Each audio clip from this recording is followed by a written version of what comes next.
C'est l'heure de l'info éco, comme chaque matin à cette heure-ci. Bonjour Lynn Rifaille. Bonjour On va Damien. pas parler de paleron de bœuf ensemble, mais plutôt de toute autre chose. De la flambée de la facture énergétique, on en parlait en Europe, du risque de pénurie de gaz et d'électricité qui menace plusieurs pays. Eh bien, ce matin, on va évoquer le cas de la Chine, qui est aussi largement touchée par ce manque d'électricité. De nombreuses industries se retrouvent obligées de réduire en ce moment leur production. Oui Damien, c'est vrai, depuis plusieurs semaines déjà, les entreprises industrielles chinoises sont confrontées à une pénurie d'électricité. Alors c'est surtout le cas pour les usines qui sont situées à l'est et au sud du pays. Comme elles n'avaient plus assez d'électricité pour tourner à plein régime, les entreprises ont dû réduire leur capacité de production, une baisse de 7% pour le secteur de l'aluminium et même de 29% pour le ciment, selon la banque d'affaires Morgan Stanley. D'autres secteurs sont aussi affectés. Il s'agit par exemple de la chimie, de la fabrication de meubles ou encore de la transformation du soja.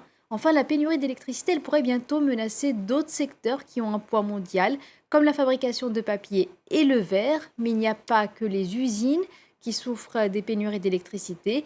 Les coupures de courant s'étendent aussi aux immeubles d'habitation dans certaines régions du nord-est. Des municipalités ont même demandé aux habitants de ne plus utiliser leurs appareils gourmands en électricité à certaines heures de la journée et des centres commerciaux ont même annoncé qu'ils allaient fermer leurs portes plus tôt que prévu pour économiser l'électricité. Et alors, le risque, c'est un ralentissement de la croissance en Chine et donc dans le monde. Oui, Damien, le manque d'électricité pèse déjà sur l'activité industrielle dans plusieurs régions chinoises. On l'a vu avec la baisse de production qui affecte de nombreux secteurs économiques clés. Le risque, c'est un ralentissement de la croissance économique dans tout le pays. Plusieurs banques d'affaires ont déjà revu à la baisse leurs prévisions de croissance pour la Chine.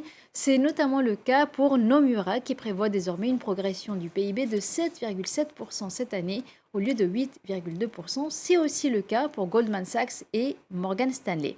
Mais les conséquences devraient dépasser de loin les frontières de la Chine. Alors d'abord parce que le pays contribue à près d'un quart de la croissance économique mondiale. Ensuite parce que la baisse de la production industrielle en Chine pourrait à terme affecter les pays clients. D'ailleurs, des fournisseurs chinois d'Apple et de Tesla ont dû suspendre leur production pendant plusieurs jours, ce qui pourrait aboutir au niveau mondial à des pénuries encore plus importantes de composants et de produits électroniques. Alors, une fois qu'on a dit tout ça, il faut essayer de comprendre pourquoi l'origine de ces pénuries d'électricité. Alors la principale raison à tout cela, Damien, la principale raison aux explications, la principale explication aux coupures de courant en Chine, c'est la pénurie de charbon. Le pays ne peut plus produire autant de charbon que par le passé, car les normes de sécurité se sont durcies, mais aussi parce qu'il s'est engagé à réduire ses émissions de gaz à effet de serre. Fin 2020, le président chinois avait annoncé que son pays réduirait ses émissions de CO2 de plus de 65% d'ici 2030. Le tout en adoptant un modèle de croissance moins gourmand en énergie. Et puis les importations de charbon depuis l'Indonésie sont aussi affectées par une météo peu clémente. Mais il n'y a pas que le manque de charbon qui explique la crise énergétique que traverse actuellement la Chine. L'autre nœud du problème, c'est la pénurie de gaz naturel à laquelle sont confrontées de nombreuses grandes économies dans le monde, et notamment en Europe. Car avec la reprise économique mondiale, la demande a augmenté d'un coup partout dans le monde, mais l'offre n'a pas pu suivre à cause des contraintes liées au transport du gaz naturel. Alors la conséquence, c'est une flambée inédite des prix et des difficultés d'approvisionnement de plus en plus fortes. Ouais, cette pénurie de gaz, elle a donc de plus en plus de conséquences. Elle se fait ressentir en Europe et ces conséquences, elles sont de plus en plus sévères. Oui, on continue de parler de ces conséquences. Dernier exemple en date, par exemple, c'est cette forte hausse des prix du gaz attendue en France. Ça a été annoncé hier. À partir du 1er octobre, les tarifs réglementés augmenteront de 12,6% pour répercuter en partie la hausse des prix mondiaux.